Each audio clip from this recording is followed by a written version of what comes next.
This episode is made possible by our sponsor, Landmark College, the college for students who learn differently, offering comprehensive supports for students with ADHD and other learning differences, both on campus and online. Learn more at lcdistraction.org. Hello, and welcome to Distraction. I'm your host, Dr. Ned Hallowell, and thank you for joining me today for this special episode, brought to you by our fantastic sponsor, Landmark College in Putney, Vermont. It is the place to go for students who learn differently. I love that college. They gave me an honorary degree many years ago. That's not why I love it, but I'm grateful to them for that. The reason I love it is they're so good at what they do. Today, I'm very happy, as I always am, to welcome back to the podcast the guest we've had on more than any other single guest, Jessica McCabe from HowtoADHD. I'm sure most of you know her from her YouTube podcasts, from her YouTube presentations, and many other on the social media networks. Whenever Jessica comes on, I just ask her, please, Jessica, talk. And because I don't want to lead her in any one direction, because she has so many wonderful directions in which to go. So, Miss Jessica McCabe, would you please lead it off and tell us what's on your mind today? I will. So today, my latest obsession right now is dogs and how much dogs can be helpful for ADHD. And not just because they give you an excuse for why you didn't turn in your homework. Besides eating your homework, there are a lot of things that dogs can do to support us. And a lot of people kind of find that naturally dogs just are very loving and welcoming and comforting and soothing and can help with things like rejection sensitivity, which we tend to struggle with quite a bit. They can give us a sense of purpose and pride when we are able to take care of something outside of ourselves and do a good job with it. And those of us that struggle with self-esteem issues, that can be a really wonderful and important thing. And they can also help us with routines. Dogs are very routine oriented. They have this great internal clock, and those of us who don't have the best internal clock can benefit from that. There are times when I have no idea what time it is, but my dog knows what time it is. She knows it's time for her walk, or she knows it's time to play, or she knows that it's time to eat. And so those markers help me stay grounded in time reality, basically, as opposed to everything just feeling really kind of like everything all blends together. It gives me a sense of structure to my day. So even if I don't plan my day, there is still a sense of structure to it. And that's incredibly helpful for me. She is the reason why I go to bed on time and I get out of bed in the morning, to be honest. And dogs can be so helpful for people with ADHD and other mental health conditions as well, that there is something called an emotional support animal. It doesn't have to be a dog. A lot of times it is, but people can also have emotional support cats, emotional support turtles, whatever it is that gives you that sense of love and belonging and emotional support that helps you with your emotions. And if you have one of these mental health conditions and you talk to your doctor, they can write a letter for you saying you have an emotional support animal that helps you with your mental health condition. And that gives you certain rights and privileges, including if you're going to college, you can actually have them allow your dog or cat in your dorm. It's protected under the Fair Housing Act. They have to make reasonable accommodations for you. If you have a disability and this animal is supportive to your mental health, they can make those accommodations. And this is something I really would have loved to know when I went to school, that if I go to a dorm, I can bring my dog with me because she is so incredibly important and helpful. That said, you do have to leave them in the dorm. You can't bring a service dog, you can't bring an emotional support animal with you just anywhere. They're allowed to live with you, and they are allowed to fly on planes. Other than that, they're really only allowed places where any pet would be allowed. So if you need an extra level of support, you can actually either get or train yourself something called a psychiatric service dog. This is specific to dogs. You can't really have a psychiatric service rabbit because they have to go through a lot of training to be a psychiatric service dog. They have to behave in public and be able to perform whatever tasks you need to support you with your disability or with your ADHD, with whatever. They need to be able to perform those tasks, even if there's a lot of distractions around, and they need to do it without distracting other people or other service dogs. So it's a lot more training But really the difference between an emotional support animal and a psychiatric service dog, besides that incredibly extensive training, is an emotional support animal is supportive just by doing the things that that animal naturally does for you. A psychiatric service dog is when they are specifically trained to do particular tasks to support you, and they can do those tasks reliably. So an example is my dog, I have trained to get me my medication. I often forget to take my medication for my restless leg syndrome at night. And if I don't take it, I don't sleep. And if I take it right when I realize I'm not going to be able to sleep, it's still too late. I'm still going to have a rough night of sleep. And so I've trained her to, as soon as around 10 o'clock at night, as soon as I go to sit down on the couch and relax, or if I'm not on the couch yet, like she will actually bring them to me wherever I am in the house. She'll go through my purse. She'll go to wherever, she'll look around to see where I left my meds. She'll find them and she will bring them to me so that I remember to take them. She also will interrupt me if I'm hyper-focusing. That's something we're training her to do.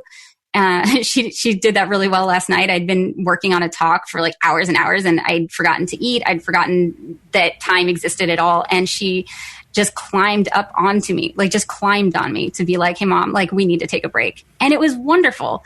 I also teach her to interrupt me when I'm emotionally dysregulated. I notice that if I'm really, really overwhelmed, I kind of wave my hands in front of me, like I'm like, no more. And if she sees me doing that, now she'll actually jump on me. She'll jump onto my legs to tell me like, hey, you need to take a break from this conversation. This is a lot for you right now. And those things have been so incredibly helpful for me that I really encourage people, if you have a dog, even if you don't plan on taking them to, restaurants and grocery stores and all the places that a service dog is allowed to go, train them to do some of the things that you need them to do to support you, because they can do things to support you at home. Like maybe you're fine. You don't need that extra level of support if you're out and about, or if you go on a trip or something, you're fine with leaving your dog at home. But at home, you want them to wake you up in the morning. You can train them to, if you're ignoring your alarms, to start licking your face or to sit on you or whatever it is that you need them to do. And this can be such a great way for you and your dog to bond and for you to get a little extra support with your ADHD. That's just amazing. And some of them can even detect like people with seizure disorder when they're going to have a seizure. They can sense so this is a really interesting thing. So I'm working with a trainer right now, and if you teach them what the external markers are of when you're in that situation, they can start to associate other things. So if they can sense that your breathing is more shallow and that your heart rate is increasing if you're about to have an anxiety attack or a panic attack, then if you teach them what your body naturally does, physically, that they can see, and they learn to respond to those cues, they also start picking up the other cues. The following is an unpaid endorsement for BetterHelp. So my name is George, and I've been a BetterHelp user for about 2 years. I actually started using it during the pandemic because I thought it would be a great way, while everything moved virtual, to be able to connect with a therapist during that time. And it ended up being one of the best decisions that I've ever made for myself. I absolutely adore my therapist. I have never been paired with somebody in my life, as somebody who's been through multiple therapists, who really, really gets it and understands the way my current therapist does with BetterHelp. And I really feel like I leave every session that I have with her with something actionable to do, something that can overall improve myself, my health, my well-being. And we have constant check-ins. We talk very, very regularly throughout the week and in our sessions. And I feel thrilled with the progress I'm making so far. I can't recommend it enough. I tell everybody all the time to sign up for BetterHelp because I've had such a positive experience.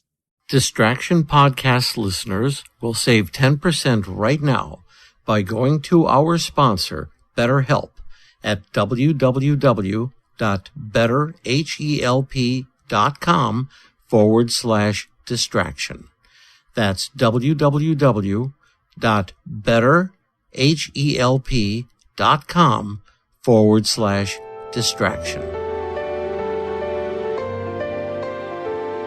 So eventually the idea is that even if I'm not shaking my hands, even if I'm not waving my hands in front of me when I'm overwhelmed, she'll still know that I'm overwhelmed because my heart rate is up, my breathing is faster, and she'll still be able to perform that. And so, yeah, service dogs can do all kinds of cool things. They can detect spikes in cortisol. They can detect if your blood sugar is low and you need to eat. It's really interesting and fascinating. And if we can get that level of support, there's absolutely no reason not to, because it's great for the dog. It's great for your bond with your dog. They love to work. They love to feel useful. I mean, think of us. Like, if we have no purpose and we're just sitting around all day, we don't feel as good as if we have things that we know make us useful, if we can be helpful to other people. And it's the same way with dogs. Like, they love it. My dog looks so freaking proud of herself and so thrilled every time she gets it right. And she brings me my medicine when it's time to take my meds. It gives her a sense of purpose. And working with her, training her has made the bond that we already had when she was an emotional support animal even stronger. How did you train her to do these things? So I actually started working with a trainer, and I'm doing a video series about this on my channel right now. This trainer reached out to me, and they were really impressive. They had gone to school for it. They were an animal behaviorist and had also trained their own psychiatric service animals and had been a trainer for a nonprofit. So that's another way you can go if you don't want to do the training yourself. You can go through a nonprofit that trains psychiatric service dogs for different conditions. Some of the most common conditions they get trained for are like autism and PTSD. ADHD is a little harder to find, but that's why I think one of the reasons why I'm training Chloe myself. So I found the trainer because they reached out to me through the channel. And I'll be, when I start doing those videos again, I'll be linking to them. But also you can look up online. If you just look up tasks that service dogs can do, psychiatric service dogs, a good way to start that Chris, my trainer, suggests is figure out what you struggle with that you might need help with, what the external markers of those things are. Like, what do you do physically that the dog might be able to respond to know when it's time to help? What level of help do you need there? Like, is this really important? Is this going to take a lot? Like, I need a lot of help. If I'm emotionally dysregulated, I'm not going to stop talking or yelling because I'm past that point of no return. I need a lot of interruption. I need a lot of help from my dog. And then what can she do that would actually help? So you write those things down, and then you can look up videos online too, just on YouTube, like how to get your dog to interrupt you if you're doing something that you don't want to do. Skin picking is another really big one. If you tend to struggle with skin picking, or you pull out hair, which happens a lot with ADHD, just body focused repetitive behaviors. If you're doing those things, you can train your dog to interrupt you to do those. It's no secret that we've all been through very challenging times recently, and the frustration of changes in our daily lives for almost everybody. When you need help to cope with the day-to-day, it's important to reach out to the professionals at BetterHelp, who will personally work with you to get back on track, achieving your goals, and bring back that daily fulfillment you so richly deserve. BetterHelp, a Distraction podcast sponsor, will help you on the road to regain confidence, satisfaction, and fulfillment in your everyday life. The professionals at BetterHelp will assess your needs and match you with your own licensed professional therapist who will give you the help you need to get back on track. They're convenient, affordable, and anything you share is always confidential.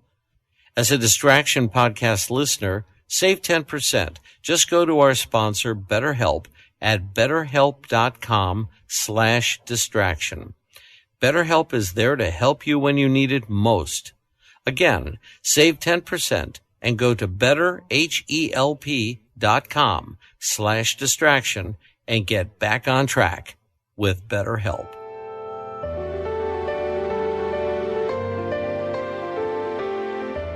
I just took a course Friday and Saturday put on by Mass General and Harvard Medical School on anxiety disorders. And one of the syndromes they talked about, well, two of them were skin picking and trichotillomania, hair pulling, which are very difficult to treat. And they didn't mention dogs, but I'm so glad to get this. So if you can train the dogs to interrupt you when you're pulling out your hair or picking at your skin. And these are, for those of you who don't have these problems, they may sound weird and not too much to worry about.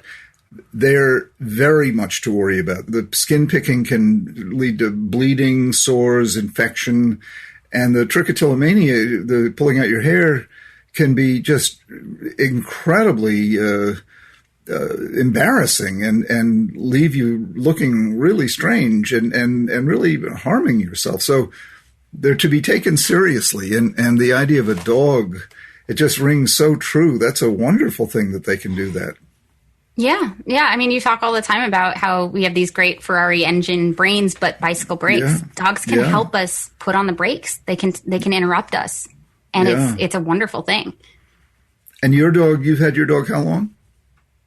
I've had my dog since she was a puppy. I adopted her at 9 weeks old, and that was 2.5 years ago that I got her. And I trained her. I socialized her a lot because I knew that I wanted her to be able to be good in public. I was thinking that I would make her a therapy dog, actually, like if I brought her to events that other people could benefit from her being soothing to them. And it wasn't until I went through my divorce and I went through a lot of loss. I went through a lot and realized I actually need her to support me. And that's when I decided to start training her as a psychiatric service dog. But I just made that decision a couple months ago. We're just beginning this journey, but it's already paid off. It's already, she's already learned to help me with things that I didn't know she was even capable of helping me with. And it's been a really cool thing. Cause it's just not something that gets talked about a lot, which is why I wanted to bring it up. That you can train your dog to support your ADHD. And if you are away at college and you have a psychiatric service dog, and again, it's a lot of training to get them to the point where they're not going to be interruptive to other people, where they're not going to distract, they're not going to react to other service dogs. So it's a commitment. It's a serious commitment. But if you do get a psychiatric service dog or train your own psychiatric service dog, they can come with you to class. They can come with you anywhere that you are allowed to go. I have a friend who's writing an entire book about how her dog basically saved her life from addiction. And over the course of a year, succeeded. And it's such a sweet and touching story. Dogs, I mean, people listening to the podcast know my feelings about dogs. I always say it's no accident that God spelled backwards is dog, you know. Yeah, just naturally, even without the training, they are so beneficial in so many ways. Absolutely. Okay, well, as always, Jessica, you are just full of wonderful information and presentation, but we've come to the end of our episode for today. If you want to support Jessica's work, and you know she is so worth supporting, just go to Patreon, patreon.com/HowtoADHD. That's Patreon, patreon.com/HowtoADHD.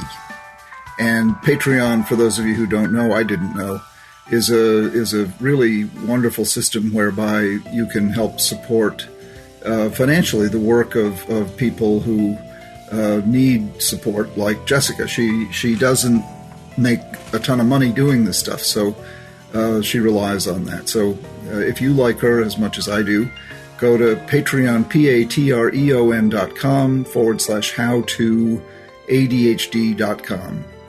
And you can find out more about Jessica, of course, at that website, HowtoADHD.com. It's just an amazing website. And you also, if you want to learn more about our wonderful sponsor, Landmark College, go to lcdistraction.org. That's lcdistraction.org. Landmark College in Putney, Vermont, is the college of choice for students who learn differently, like me.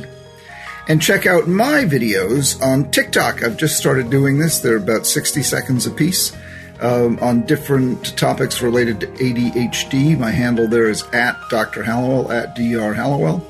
Over the course of the past 1 month, I've had 3.5 million views. It could knock me over with a feather. Distraction is created by Sounds Great Media. Our producer is the wonderful Sarah Guertin.